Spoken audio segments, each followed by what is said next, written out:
देखिए हजरात, अभी कुछ दिन पहले एक हवा चली कि अपने बच्चों को डॉक्टर बनाओ, इंजीनियर बनाओ। बेशक, मगर डॉक्टर बनाओ, इंजीनियर बनाओ, मगर सबसे पहले उनको अज़ादार बनाओ।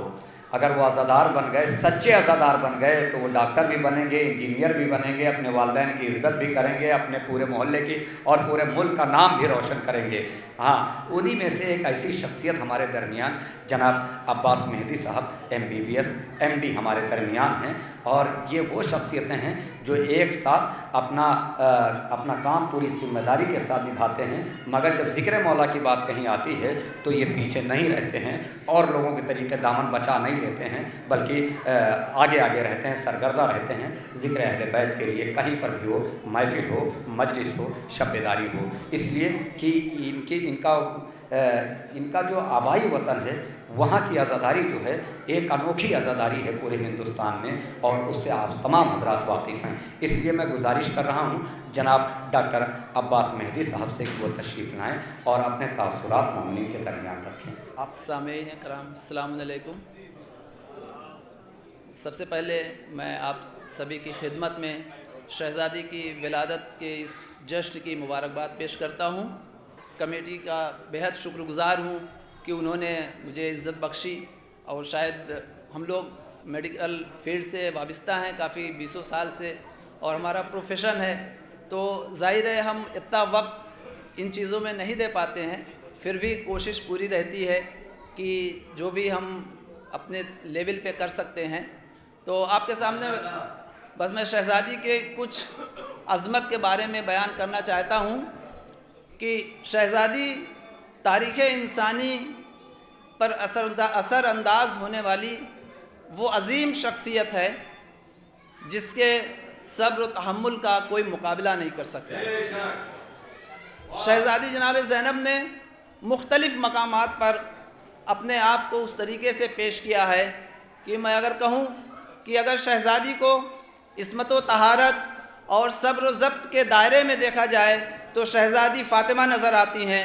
शहज़ादी को अगर हिम्मत व जुरत और अज़्म व इस्तिक़लाल के मैदान में देखा जाए तो हैदर कर्रार नज़र आती हैं। शहज़ादी अगर बाज़ार कूफा में ख़िताब कर रही हैं तो ऐसा महसूस होता है कि मैदान सिफ़ैन में अली बोल रहे हैं, नारे हैदरी। और शहज़ादी अगर शाम के दरबार में गुफ्तगू कर रही हैं तो ऐसा लगता है कि फ़ातिमा खलीफा वक्त के सामने गुफ्तगू कर रही हैं। ये है वो अज़मत शहज़ादी की। और अगर इल्म की बात की जाए तो मैं समझता हूँ कि शहज़ादी के लिए ये एक लफ्ज़ काफ़ी है, आलिम गैर मुअल्लिमा। मैं समझता हूँ इस लफ्ज़ में ही शहज़ादी के सारे उलूम जमा हो सकते हैं। लिहाजा हमारी कौम को भी ज़रूरत इस चीज़ की है कि हम इल्म में ज़्यादा से ज़्यादा आगे आएँ और हमारे नौजवान इल्म के मैदान में आएँ, ताकि हम अपनी कौम का और अपनी जो हमारी विरासत है उसका दिफा और उसको बचा सकें। बस शहज़ादी की शान में एक हुज़ूर अकरम सल्लल्लाहु अलैहि वसल्लम का बयान मैं पेश करने जाना चाहता हूँ कि जब शहज़ादी की विलादत हुई तो उस वक्त पैगम्बर इस्लाम सफ़र में थे। जनाब फ़ातिमा ज़हरा ने मौला अली से फ़रमाया कि आपके यहाँ बेटी की विलादत हुई है, इसका कोई नाम रख दीजिए। मौला अली ने फ़रमाया कि इस काम के लिए आपके वालिद ज़्यादा बेहतर हैं, मैं उनका इंतज़ार करूँगा।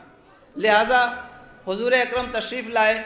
शहज़ादी ने अपने वालिद माजिद से जनाब ज़ैनब की विलादत के बारे में बताया और उनके नाम की बात करी। उस पर पैगम्बर इस्लाम ने फ़रमाया कि बेशक फ़ातिमा की बेटियां, फ़ातिमा की औलाद मेरी औलाद है, लेकिन मैं अल्लाह के हुक्म का इंतज़ार करूँगा। और जिब्राइल अमीन तशरीफ़ लाते हैं और फ़रमाते हैं कि आप इनका नाम ज़ैनब रखिए। अल्लाह ने लौहे महफूज पे इनका नाम ज़ैनब रखा है। इस पर पैगम्बर इस्लाम ने शहज़ादी को गोद में लिया, सीने से लगाया, पेशानी का बोसा दिया और एक ऐसा इरशाद फरमाया, उन्होंने कहा یہ میری وصیت ظاہرین اور غائبین کے لیے ہے کہ اس بیٹی کا احترام کیا جائے، کیونکہ یہ خدیجۃ الکبریٰ کے مانند ہے۔ یہ بات شاید واقعہ کربلا کے بعد زیادہ واضح ہوئی کہ حضور اکرم نے جناب خدیجہ سے کیوں مشابہت دی، کیونکہ جس طرح اسلام کی بقا کے لیے، جس طرح جب اسلام پروان چڑھ رہا تھا جناب خدیجہ نے اپنا سب کچھ لٹا کے اسلام کو بچانے میں مدد کری، اسی طرح شہزادی نے جب اسلام کو بچانے کے لیے اپنا سب کچھ قربان کر دیا۔ لہٰذا شہزادی کی عظمت کا کیا کہنا۔ اب چونکہ شعر و شاعری کا ماحول ہے تو بس 2 شعر میں شہزادی کی خدمت میں کہ شیر دل، شیر نظر، شیر جگر، شیر وقار، شیر دل، شیر نظر، شیر جگر، شیر وقار، اسد اللہ کی بیٹی ہے، اسد ہے زینب، اور کربلا جیتی 72 شہداء نے، لیکن شام و کوفہ کو الٹ آئی اکیلی زینب۔